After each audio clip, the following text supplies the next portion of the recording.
Avec vous, Mamadou Boye Diallo, d'abord, cette question en guise d'introduction, quels sont les axes prioritaires de cette déclaration de politique générale du Premier ministre Bernard Gomo?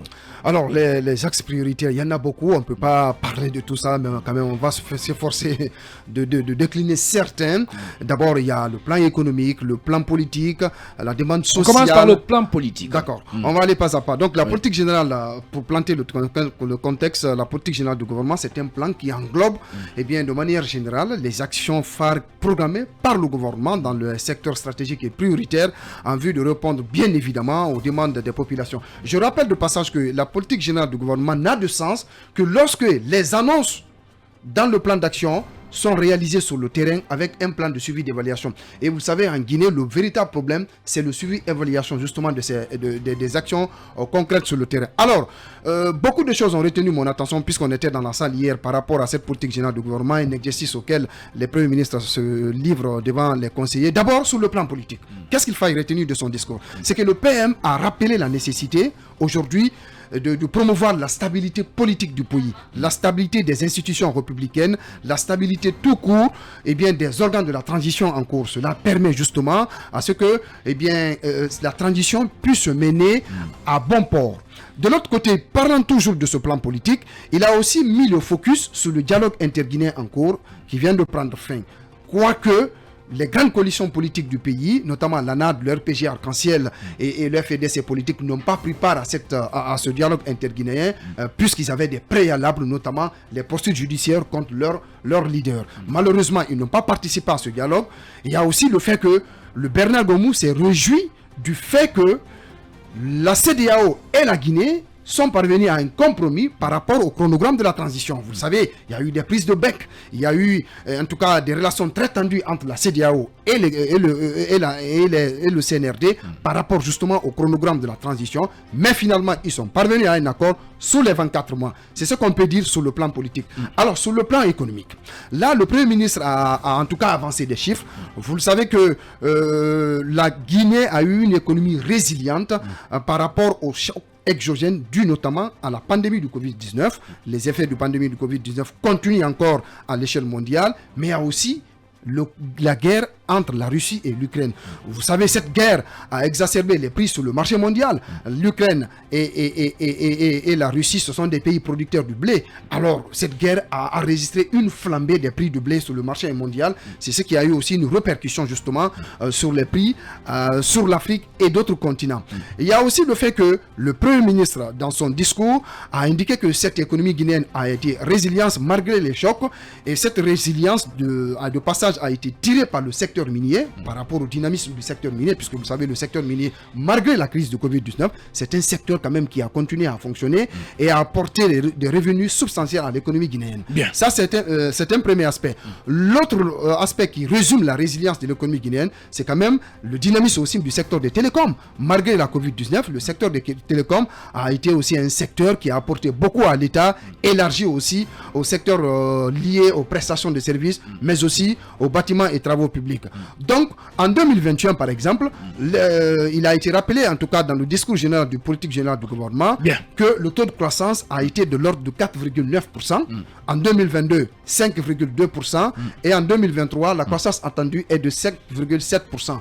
Et vous savez, depuis un moment, la Guinée renoue avec des rebonds de croissance grâce notamment à une certaine résilience dont je suis en train d'en parler. Il y a aussi le fait que le Premier ministre, pour finir, a résumé le fait que la moralisation de la gestion publique, cela est important puisque de ce côté, vous savez, il y a eu la mise en place de la CRIEF, ce qui a permis quand même de lutter à outrance contre la corruption qui a gangréné l'administration guinéenne.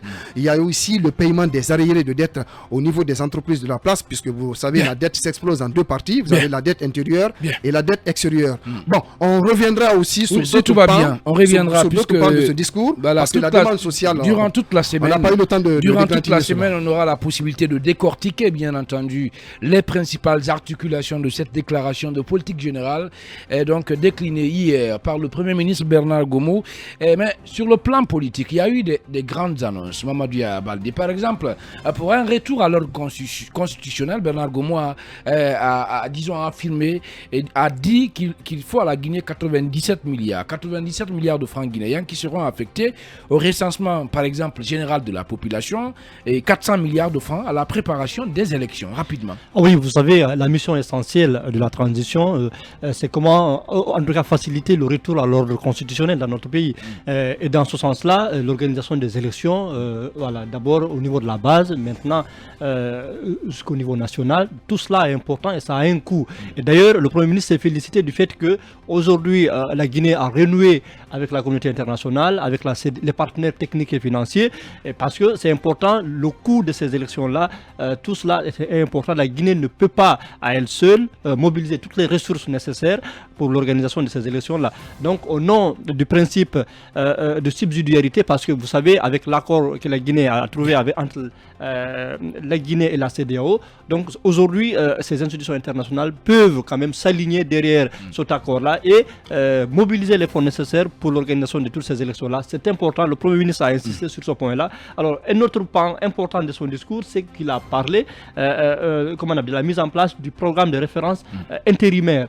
Et donc, c'est un programme qui va s'étendre jusqu'à 2025 et c'est un programme qui va essayer de relever les défis institutionnels, infrastructurel et transformationnel. Alors là-dessus, il faudra que l'État s'assure de la stabilité d'abord politique du pays, mais aussi créer les conditions pour favoriser des équilibres macroéconomiques.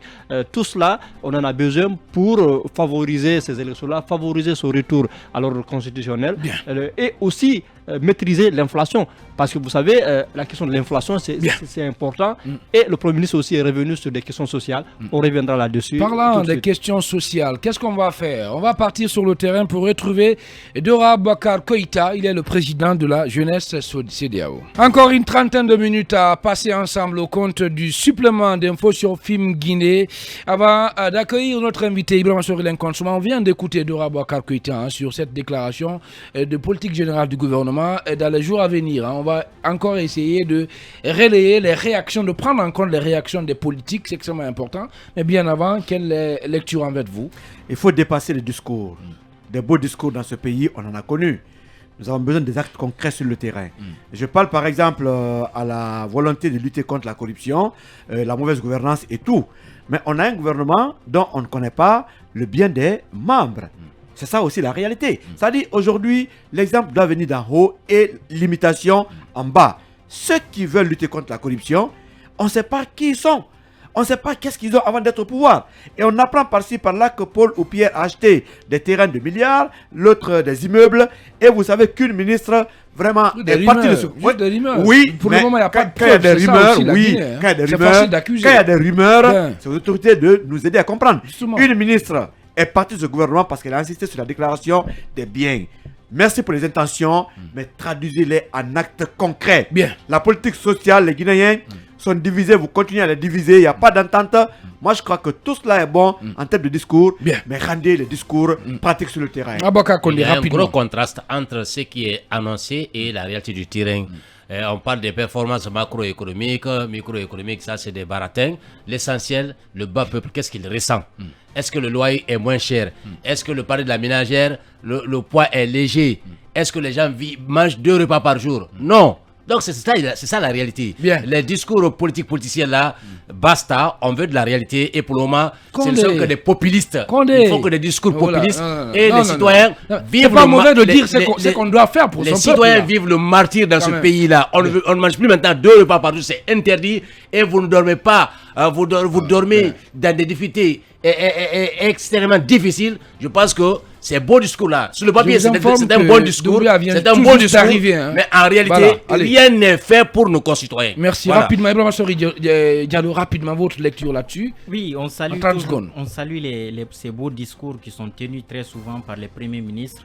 Mais la faisabilité pose problème. Vous vous rappelez, on est à plus d'une année depuis que le CNRD dirige le pays, mais pratiquement on n'a pas une lisibilité sur cette transition-là. Il y a des chantiers qui ont été ouverts, notamment avec la CRIEF, je le disais tantôt. Aujourd'hui, avec 150 personnes inculpées, il n'y a que 4 personnes qui ont été jugées. Et jusque-là, aucune activité liée en tout cas à la mise en place des points contenus dans la charte n'a été exécutée.